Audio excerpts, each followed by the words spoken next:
Moi je suis un grand timide, donc le thème de ce soir c'est un thème qui me parle beaucoup parce que je vais vous partager un cas concret. Un jour dans ma vie, quand j'étais à la faculté, j'ai fait une licence d'anthropologie. À l'heure d'aujourd'hui j'ai le papier mais j'ai jamais travaillé dans ce domaine-là. À moins que vous considériez que la science de l'homme qui est l'anthropologie c'est ce que je fais, donc on va dire ça comme ça maintenant. Mais en tout cas, pendant cette période à la faculté, comme tous les garçons, j'étais attiré par les filles, même s'il y a des garçons qui sont attirés par les garçons, bien sûr. Je m'enfonce. En tout cas, il y avait cette fille qui était très jolie. Je tiens à dire que ce n'est pas une soirée séduction, apprendre à séduire, hein, mais mon histoire est relative à ma timidité, donc je vous la partage. Il y avait cette fille qui était très jolie, et j'étais fourbi de trouille. Mais un jour, j'ai quand même pris mon courage de deux mains. Je me suis assis à côté d'elle à l'amphi.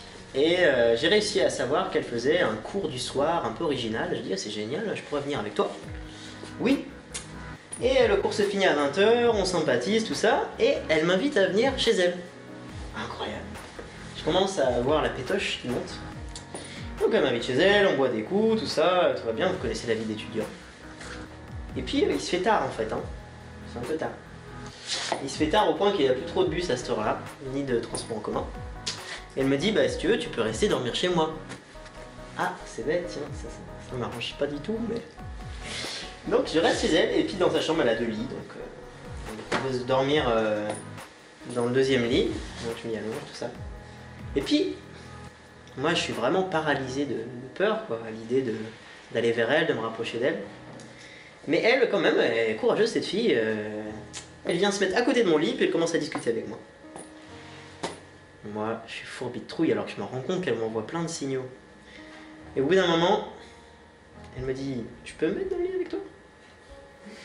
Je bafouille un oui. Elle se met dans le lit avec moi.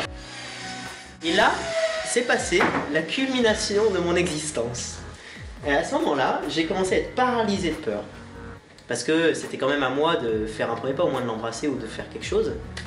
Et là, c'était juste une sorte de peur du rejet qui vient de nulle part, puisque, à vrai dire, elle m'avait envoyé tous les signaux de oui.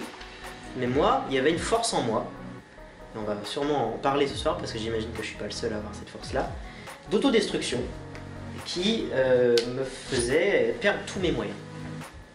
Donc cette histoire, elle pourrait s'appliquer à n'importe quel point de la vie. Moi, c'est ce que j'ai vécu, c'était dans le domaine des sentiments.